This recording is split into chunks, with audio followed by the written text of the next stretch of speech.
A few months ago, I was sitting at my usual coffee shop, scrolling through the morning financial news on my iPad. The biggest headline of the day was the sudden collapse of a massive Western retail giant. They had plenty of customers. Their products were everywhere. Yet, they were filing for bankruptcy. That night, as I dug into the reasons behind their downfall, I realized a chillingly familiar truth. They died of debt. They used borrowed money to expand too fast. And when their cash flow stalled for just a few short months, the entire empire crumbled. I turned off my screen, looked down at my own budget notebook, and saw a terrifying parallel. How many of us are living exactly like those failed corporations? We rely on credit cards. We use buy, now pay later apps. We borrow against our future just to upgrade our lifestyle today. And the scary reality is, it only takes one missed paycheck, one single month without a job, for our entire personal empire to completely collapse. To figure out how to escape this fragile cycle, my mind went back to a conversation with a friend who used to work in Tokyo. He told me about a bizarre phenomenon in the Japanese corporate world. While Wall Street investors constantly pressure Western companies to borrow heavily and use leverage to maximize every drop of profit, Japanese businesses do the exact opposite. They hoard cash. They keep massive reserve funds sitting quietly in the bank year after year. There is even a specific term for this in Japanese management called Mugakkin Keiei, which translates to debt-free management. At first, I thought this mindset was overly conservative, maybe even outdated in our fast-paced modern economy. But as I looked deeper into their history and their philosophy, I realized something profound. This approach was not driven by fear. It was a calculated strategy for absolute survival. In modern Western financial thinking, there is a popular saying that cash is trash. This mindset pushes both businesses and individuals to constantly use leverage. We are told to borrow from banks to expand our companies, take out massive mortgages for bigger houses, and swipe our credit cards to enjoy life right this second. The ultimate goal is breakneck growth. If you are not sprinting ahead, you are being left behind. But the philosophy of Japanese businesses operates on a completely different axis. Their core focus is sustainability. Back in the 1990s, the Japanese asset bubble violently burst. Tens of thousands of companies went bankrupt simply because they had taken on too much debt. The ones who survived that lost decade learned a brutal, unforgettable lesson. When the storm hits, the bank will be the very first one to turn its back on you. Since then, instead of borrowing to chase explosive growth, Japanese companies have chosen to retain enormous amounts of cash.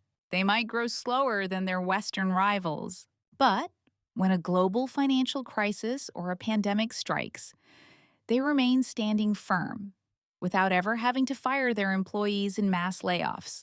But this video is not a macroeconomic lecture about multinational corporations. This video is about your wallet. Today, we are going to break down how this exact Japanese mindset of hoarding cash and rejecting leverage can be directly applied to your personal finances. We will explore how to build an unbreakable fortress around your money, so you can finally stop worrying about the bills for next month and start building a quiet, slow, but absolutely indestructible kind of wealth. To do this, you have to start thinking of yourself as a one-person corporation. And the absolute lifeblood of any corporation is cash. In modern society, we are constantly told to invest our money immediately. We are warned never to let our cash just sit there. And while investing is important, the problem is that so many people throw every single dollar they have into the stock market, crypto, or other assets they cannot easily sell. They do all of this while their actual bank account has barely enough cash to survive a sudden 3-month emergency. Imagine a woman named Sarah. She has a high-paying job, a financed car, an expensive apartment, and a constantly shifting investment portfolio. On the outside, the corporation known as Sarah looks incredibly successful. But if her employer suddenly announces mass layoffs, Sarah will plunge into a financial crisis within the very first month. She simply does not have the liquid cash to pay her daily bills and her bank loans. Long-standing Japanese businesses never allow themselves to be backed into a corner like this. They prioritize building a massive cash reserve, holding enough money to keep the lights on for years, even if they make absolutely zero revenue.